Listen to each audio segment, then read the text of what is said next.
Hello, this is my re-recording of the blog 3 for Naturally Win. Basically, we started the lesson just rehearsing, going over bits and scenes. We decided to focus on just monologues. Mainly Ellie's monologues, because they're the part that, even though we're a bit more worried about the opening scene and the final scene, we've got to get these monologues sorted. So basically we spent the whole first half going over my reactions and everything to the monologues, and Ellie was like learning them, getting on, like she was mostly off script, which is really good. So we could play around with the character a little bit now that there were no scripts in hand, and I just had to work and focus on my reactions. And I started adding little facial expressions in and little quirks that were kind of a bit more unique to my character, and made sure that I wasn't just sitting there like a blank expression, like a cardboard cutout, while she ranted on at me, because that was the one thing I didn't want to do. So we've just got to find the balance between overplaying it and not playing it enough, and it's proving really, really difficult, extremely difficult to work out what to do myself. But it's one of them things. It's very challenging to do everything whilst doing nothing, which is a weird expression, really. But I think what makes it what it is the subtlety and the subtext. Like the dialogue itself doesn't really mean that much. I mean, it does, but it doesn't. Mainly it's the subtext, and the everything behind all the lines actually means stuff. So we're slowly going over the scenes where it's very subtext prominent, and it's really not easy. I'm getting, as the weeks go by, I'm getting a lot more worried about it, because it's proving such a massive challenge to do. Like lines wise, I'm okay. I'm not completely off script yet, but I'm getting there. So I am focusing on character, but it's still proving to be extremely difficult, and I am having doubts.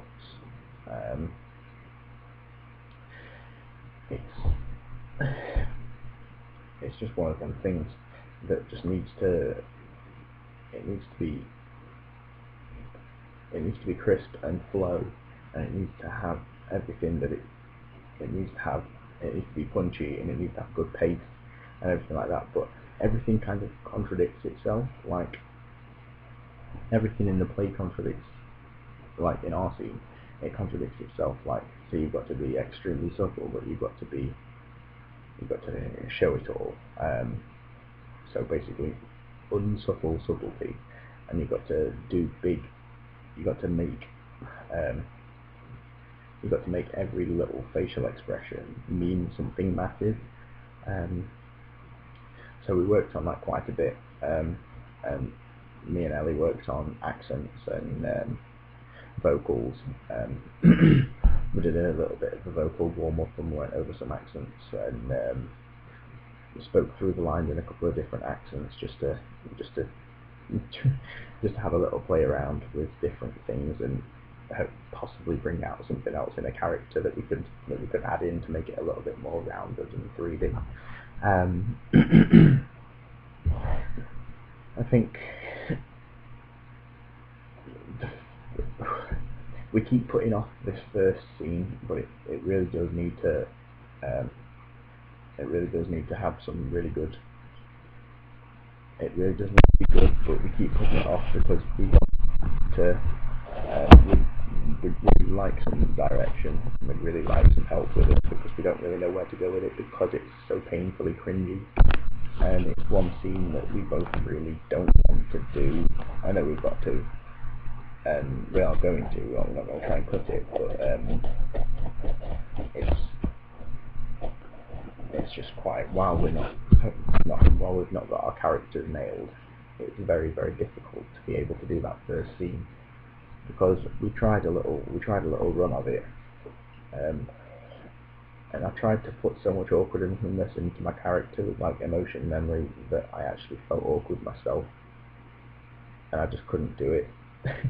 Like I had to leave the room at one point because I just felt so embarrassed. I went all red. I started like getting all clammy because I put too much awkwardness into it, and I made it so damn awkward. And now we don't really like going over that scene, so it's not great.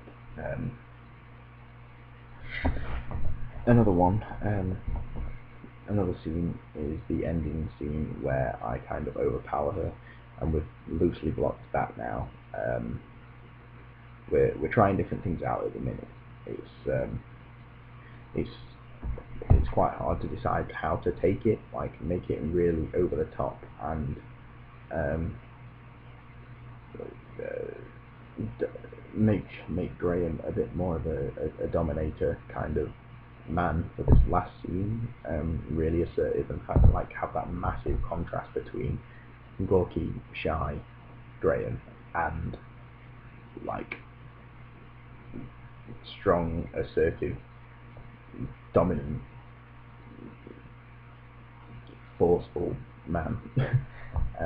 We don't know whether to keep that contrast a little more subtle, but still have that trait, and still have the same sort of feelings and the subtext and everything like that. But we don't know whether to blow it over the top, and then so there's a massive distinction between the two sides of him, basically. And that's something we're working on. And also we're discussing set at the minute. We're keeping it very minimalistic. We're just having a bed and like an alarm clock, pardon me, and on a bedside table.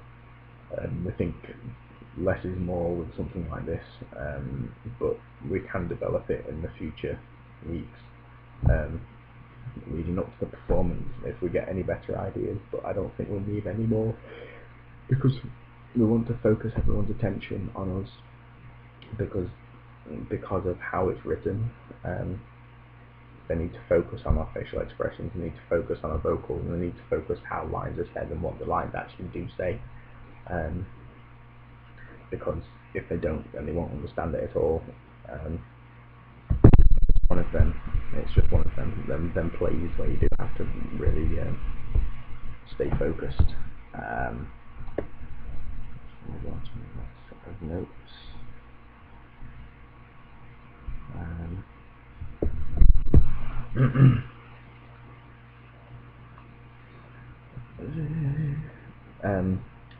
Okay, then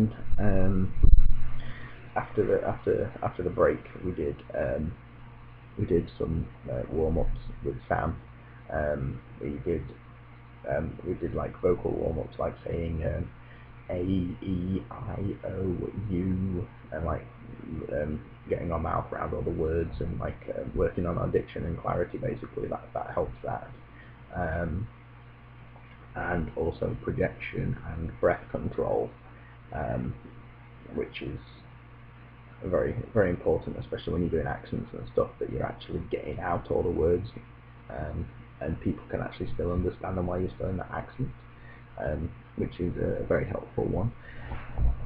Then we just had like we were doing like shoulder lifts and then drop, and then shaking out your legs and like stretching your arms and just stretch our muscles and loosen them out, and to make sure that we're all relaxed and we're not got our own personal like tension.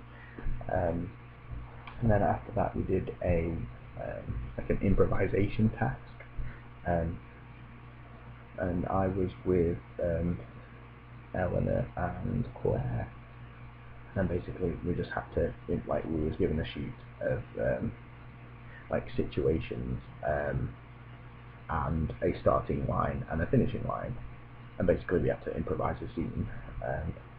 I'm usually okay with improvisation because I just see it as like a conversation, because even like any conversation at any time that you have off stage, or well, at any time really in life, is an improvisation, because you don't know where it's going to go, you don't know how it's going to end, and you make it up as you go along. So I'm not really that bothered with it. Didn't feel that comfortable with it, because I think she sees improvisation as you've got to say something interesting in every line, or you've got to say something funny in every line, and it like freaks her out a little bit. So I decided to try and ease her up a little bit. I just started a random conversation with her, like without saying that this was the improvisation. I just started a random conversation, and we actually had a good conversation. And then at the end of it, I was just like, "Oh, that was an improvisation there." And she was like, "Oh, okay." And then we did it again. We did it again a couple of times, and we tried it with using these scenarios and stuff. And it was quite good. We just I think we was at a party where I think a baby had gone missing or something like that. And we basically kept it flowing for about 5 minutes, and it was good. I think it's very helpful using this, because this one is kind of that exercise was like improvisation of words, whereas I've got to kind of put the same thing into my character, but improvisation of facial expressions and gestures to make it a realistic performance. It's quite difficult, because I've got to basically script where I'm going to do facial expressions and stuff like that, just so it fits in with the play.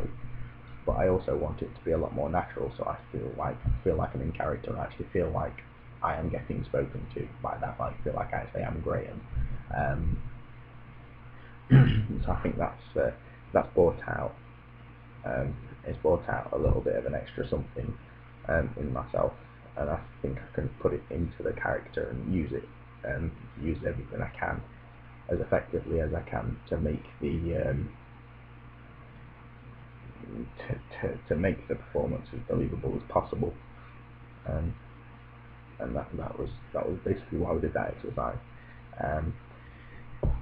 And then at the end of the lesson, we looked at 2 little extracts of some scripts. One was from Jerusalem, and the other one was Bull, I think it was. Yeah, it was Bull. And that, like, we remained in them groups, and we just split each one into units and looked what was basically happening in the scenes, and like the objectives and the super objectives of the characters in each unit, and breaking it down, because like that's it with naturalism. That's what you got to do. You got to break it down into little snippets, and then work on each little snippet to get the right emotion out. And we do continue to do this. Most weeks we'll get new scripts, and then we'll break them down to work on our naturalism, our understanding of naturalism, and to essentially make use of it in our own plays, and make use of it in the future should it come to us getting a naturalism script in the real world. And it does help a lot, and I'm getting better at it as time goes on. So hopefully well, I'm not hopefully, I'm definitely getting a bit more used to blocking out units and getting a real good feel for characters in scripts now. So that's a really good improvement. I think it's very useful. And that was the end of the day. And that's the end of my blog. Thank you.